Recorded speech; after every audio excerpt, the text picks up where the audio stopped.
Thank you for joining us. There is health in the movies, and movies can be used for health. Today we take a look at the hit movie, Elevator Baby, and all the health lessons that we can learn from this movie. I'll be right back.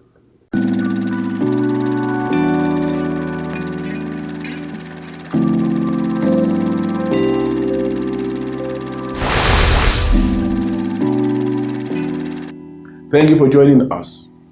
I'm Dr. Gbenga Adebayo. So I can remember as a young child, maybe over 35 years ago, I don't even know the name of the movie, but I picked up some attitudes from that movie that I've never forgotten. I picked some from values that shaped and helped me as I grew older. The movie was about someone that was maltreating a maid, and she did all kinds of crazy things to the maid, and they were singing this song. That was the first time I heard this one. The song has stuck in my head. It's in Yoruba language. Ẹnikẹ́ni tí wọ́n bá nípa láti ṣe ìrànlọ́wọ́ fún o, òun náà lẹ́ni kejì rẹ̀ tọ́jú rẹ̀. I've never forgotten that movie. I don't remember the name of the movie, but it just stuck with me that it is good to be good to your mates. It's good to be good to the people that are around you, because the woman wanted to poison the maid and ended up poisoning our own son. So, very important. Movies can be a force for good. Today we want to look at some of the lessons that we see in the movie Elevator Baby, brought to us by Ant Hill Productions, and Tony Abraham was very good in this movie. So let's take a look at it and see some lessons that we can learn. Who is here? Hey, madam, can you stop with the shouting though? You are not the only one in this elevator. Stop giving me a migraine. Oh, God. Brother, please mind your business.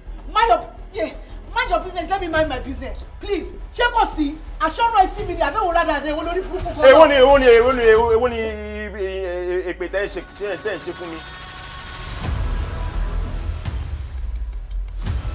Dari has been under a lot of pressure lately.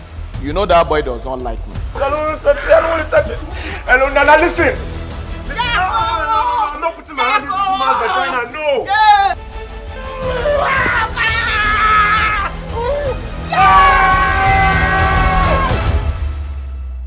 Madam, this equipment, they work. Thank you. Welcome back. Very good production, high production value, I must say, from that movie. I'm not going to review the movie. I'm not here to review. I'm not sure I'm qualified to review a movie, but I'm, however, very qualified to look at the health issues and the health lessons that any movie spotlights, and we think it's important that people get it right. From the word go, I'll first say that the producers of this movie did a good job. It is obvious to me that they spoke to a medical professional. They had insight, they had input, good input from a medical professional, not just at the production stage, even in the script writing stage, because some of the lines that the doctor in the movie, so to speak, said, they were things that were written by someone that understood the medicine of the issues surrounding childbirth and how to deliver a baby. Yeah, some things I think were over the top, but it's fine, it's good. But they spoke to a professional, and I think we should clap for the producers on this. So now let's take some of the issues that are spotlighted, maybe not really beyond the childbirth, because there are some other issues that this movie brought up that I think is important that we examine. Number one that I want to speak about is whenever you are going on the road and an ambulance is coming, please give way. Give way. I see this. I'm driving on the road and the ambulance is going bum, bum, bum, bum, bum, bum, bum, and some even go as far as to take a microphone and say, give way, give way. uncle, auntie will not give way. Or some people will now tailgate, or they'll just do all kinds of things.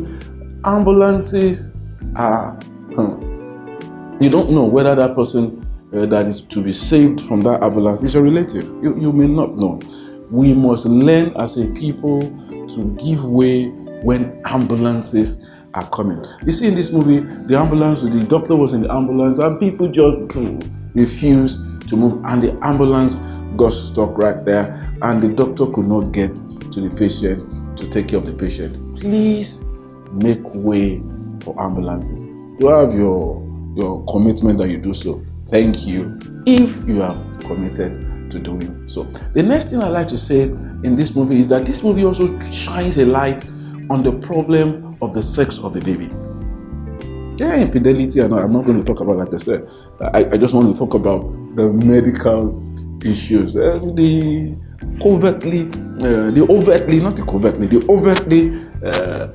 obvious medical issues that we see in this movie.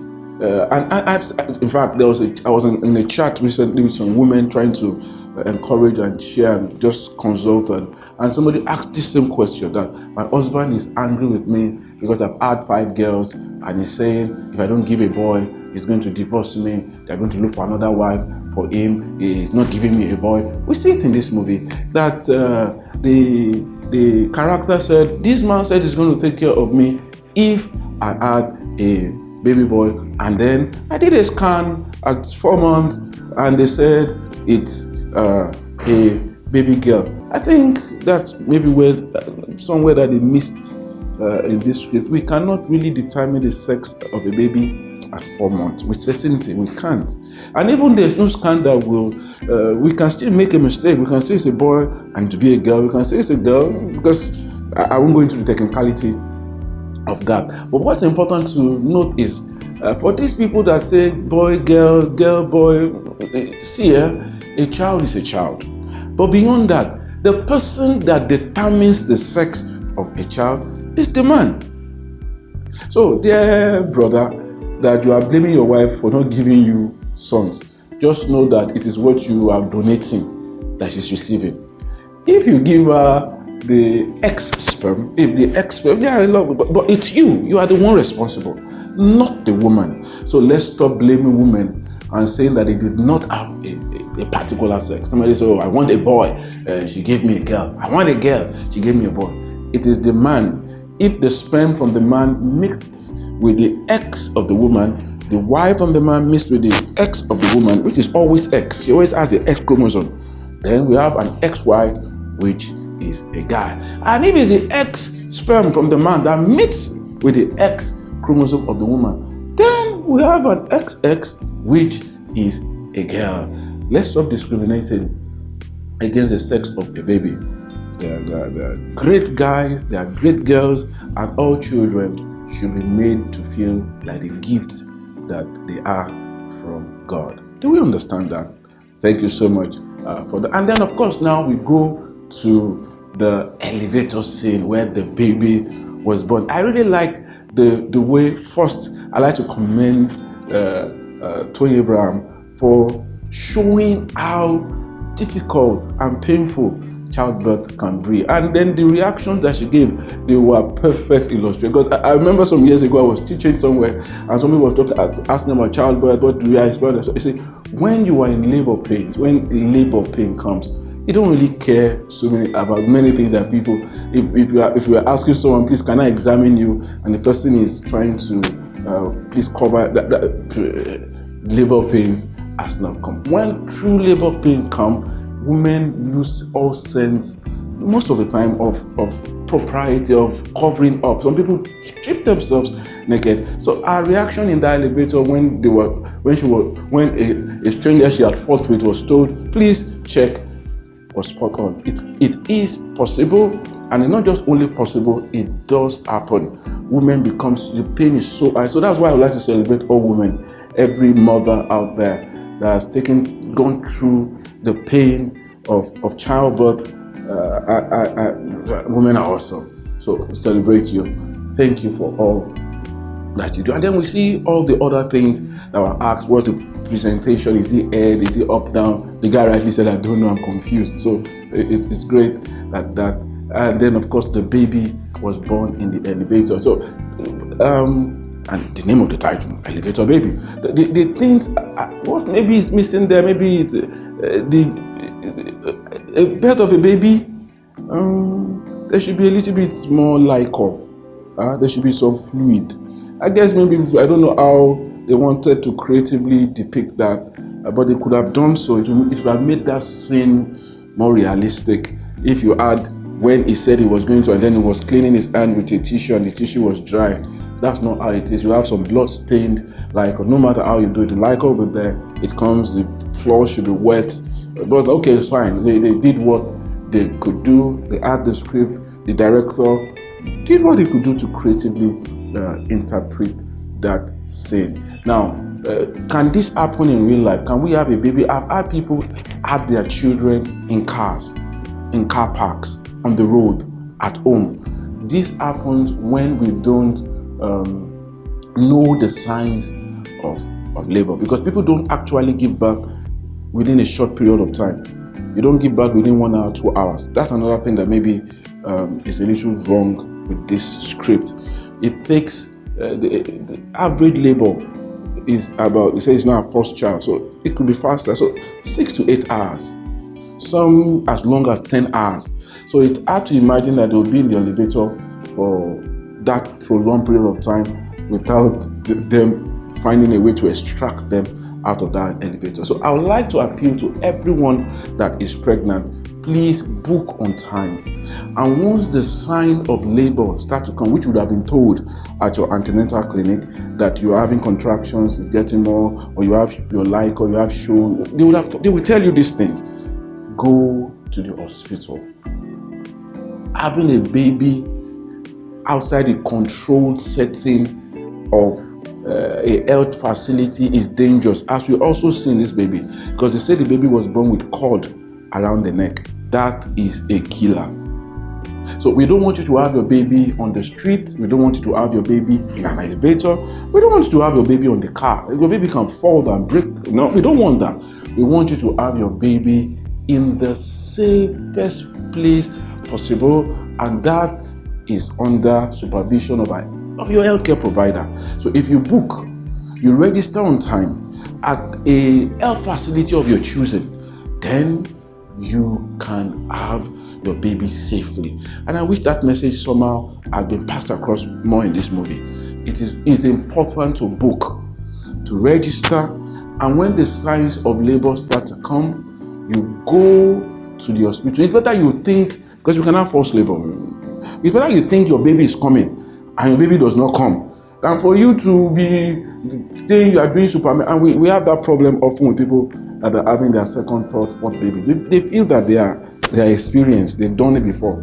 No pregnancy is the same. Book on time, have your baby on time, and then we can reverse this negative metrics of Nigerian women dying so much in pregnancy. Pregnancy is not a disease. It's not a disease. Nobody should die because they are trying to bring a baby to this world. Yeah. So, in conclusion, a good job, largely speaking, to the producers of this movie. It's obvious they spoke to a professional had an insight, had an input into the production of this movie, both from the script writing, production stage. A few things that were missed that could have been better, but I think by and large, this was a good production and passed across important health messages. Okay, so let's say thank you for watching. If you have watched any movie, you like us to take a look at that, or you are producing, you're a producer, you're a director of a movie, and you like us to review your movie and say, how has this movie done as far as health is concerned, please send it in. We'll be happy to take a look at it. And you are a viewer, you like us to, you've seen something criminal in quotes that you like us to take a look at, please send it. I'll be happy to take a look at it. Remember to subscribe to this channel if you've not already done so, and to look forward to the next episode of Health in the Movies. Until I come here again next time, there's health in the movies, and movies can be used for health. Thank you and God bless you.